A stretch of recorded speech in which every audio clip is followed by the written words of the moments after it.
Good morning, good evening, good afternoon, wherever you happen to be. My name is John Bowman. I am your instructor for HUM 122 Southern Culture this semester. We have 16 weeks ahead of us. We have a lot of information we're going to cover. We have a lot of great things we're going to learn about the South, and it all starts right now with this video. So let me say from the very start that I think that this video is very important. I know that there's a lot of information here. Some of it you might just sort of glaze over as you listen to. But please do listen to it. You're going to need this information throughout the entire semester. And this video really sets the stage for everything that's going to follow in the course. So let's make sure we get started on the right foot. I want to make sure that we're started on the right foot. And that's what this video is all about. First off, we have to cover a couple of things that are not very fun, the syllabus being one of them. I have to make sure that I tell you the policies so that way you understand the policies. And we'll jump into that in just a second. Before I get to that, I want to tell you just a little bit more about who I am. Again, my name is John Bowman. I've been teaching this class since about 2010. The very start of 2010. So well over a decade. I love teaching this course. I've lived in the South my entire life. I grew up until I was 9 in Forsyth County, and then I moved to Cabarrus County, and I've lived there ever since. I live about a mile away from where I grew up. I love the South. I love everything about the South, warts and all, everything. I want to be able to talk about it. I want us to be able to have a good conversation about it, a factual conversation about it, and that's what this class is all about. My background is actually in literature and composition and linguistics. That's why some of you, I think, also have me for English. So I might see you in an English class at some point. If so, help me connect the dots at the start of the semester. It sometimes takes me a week or two. And let me also say that I'm pretty bad at names. So if I ever meet you, and if you're in the online class, help me remember, because that's just one thing that I try, but it just cannot stick with me. Okay, here is the syllabus. This is a simple syllabus. I'm going to try to get a picture in there at some point, but for right now, this is what it looks like. Here's my contact information. You can use that email address, or you can use the Canvas email. In spite of the fact that it says I have so many emails here, don't worry about that. I do respond to every single one, and usually fairly quickly. So you can use either of those to contact me. Right here, I think the best thing to do is, if you want to see me in my office, make sure you make an appointment. I do tend to be fairly busy throughout the entire semester, and if you have an appointment with me, I guarantee you that I will definitely be there. Our class is not actually Tuesday, Thursday. It's an online class. This was copied over from a seated class, so I'll change that. But here's my office phone number.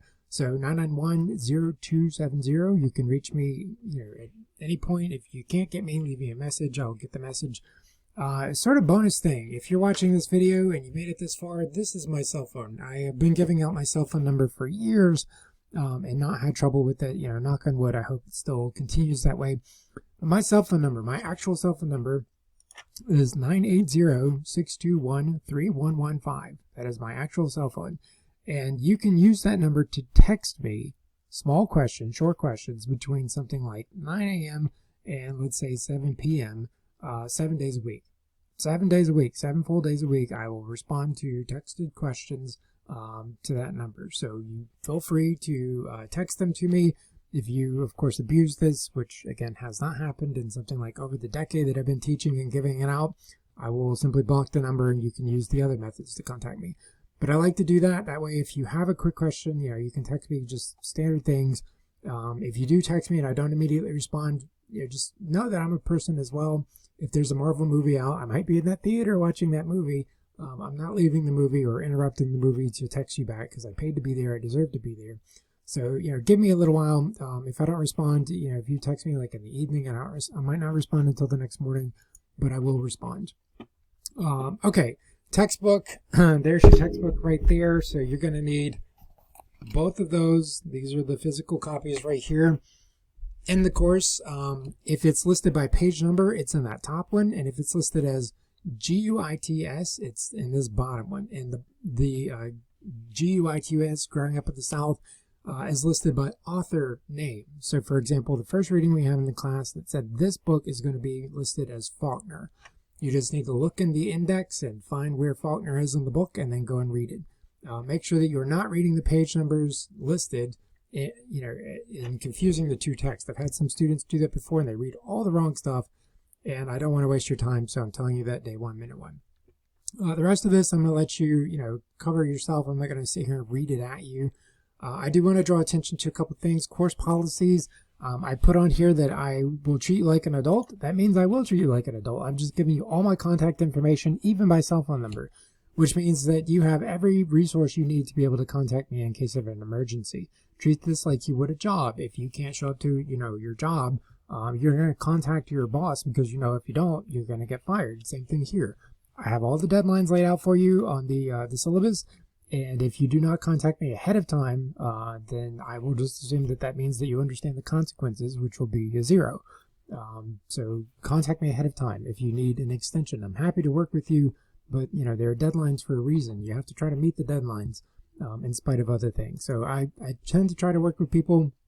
Sometimes I might push back a little bit. If you say, well, I have a job and I work until 5 on Thursdays, I might say, well, why don't you do the assignment on Sunday? It's posted for 8 days before the due date. You don't have to do it on the due date. Yeah, stuff like that. Okay, scrolling down, if you plagiarize in the class, which includes any of these definitions, it's automatically 0. Just please don't do it. It's not worth it. Attendance, you must log in regularly and participate. This is an online class, not a seated class, so attendance is your participation in the class. Late work. My policy is the same in all classes. For every 24-hour period that something is not handed in, it is 10 points off. I do not accept work that is more than 5 days late. That's just not worth my time or your time at that point. I tend to respond very quickly. I try to respond very quickly because I know that you put a lot of effort in. I try to put in that effort on my side as well. Sometimes I have an extended response, especially on major assignments, things like that final essay in this class. This is a breakdown of how you'll be graded. I'm going to spend a little bit of time in this video talking about those things. The exams I'll talk about when we get closer to them, but you have 5 explorations and 4 journals. I'm going to talk about those in just a second. And then you have a reading quiz every single week. Those are posted. That's 10% of your grade. I even make it a little bit easier because I drop a couple of your grades. This is just basically to make sure that you're doing the reading because, quite frankly, if you're not doing the reading, when you get to the exams, that's going to be a big problem. I would highly recommend doing the reading and making sure that you use any additional resources you may need. And I'll talk about those in just a second. The rest of these are pretty standard things, and then down at the very bottom, of course, here are all your due dates. Let me say something about the due dates real fast. So the due dates, every single thing that is due in the class is due at 5 p.m. on the days listed. I will make sure that is posted as part of the course schedule as well. It doesn't seem to be showing up right now, but I will make sure that that's definitely part of it. They are due at 5 p.m. on those days. I do know that you have families. I know you have jobs. I know you have things like that. That's why I make sure that they're posted 8 days in advance. So as I said just a second ago, if you can't make that 5 p.m. deadline, work ahead. Work on the Sunday before. There's no reason you should have to wait until Thursday at 5 p.m. to post your work because everything is due on Thursdays. I request it be done that way because I'm still conscious at that time. I'm not asleep. So if you have a question, you can email me, you can contact me, you can text me, you can whatever you need to do, and I can help you with that question. Whereas if I set it to midnight, I'm not conscious, and now you're going to spend all night worrying about it. So that's my philosophy about why things are due at 5 p.m. If you do have some problem and you need an exception made, again, contact me. Let's talk about it. Okay. I try to be very easy to work with, but again, I have due dates, and due dates I know are different than some other instructors, and that's okay. Every job is different. Every course is different.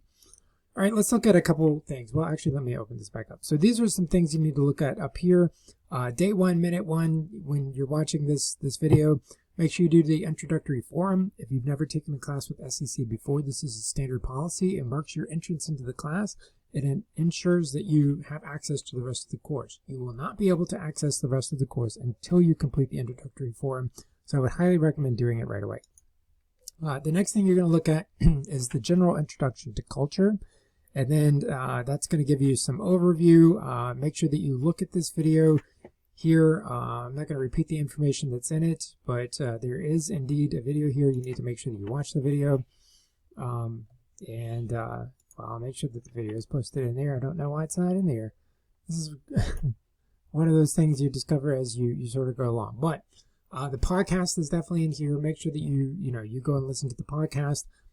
If you need additional information on top of the video, again, that video will be posted in there.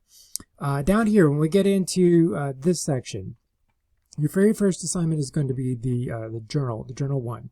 There are 2 types of assignments, written assignments in this class, apart from the final major project. The journals are public prompts that I set that you will respond to, and everybody else in the class will be able to read them. So here's your very first journal response right here, and you're going to be writing about a culture that is not Southern culture, anything out of North America as well. This introduces you to the basic concepts of culture, which again are tied to the information that will be inside the lecture. Okay, so 350 words in total. I put that inside the announcement as well. It is also right there. It's bolded. Every single journal will have 350 words. The next assignment I want to talk about, which will be the next week, will be the explorations. The explorations tend to be confusing for students, which is why I've given you this extensive form here that has a lot of information on it that will really help you. This needs to be 300 words. About 125 to 150 of them need to be a summary of an interview that you're going to do. Now, I'm going to talk about that more in just a second, but you're going to just summarize it.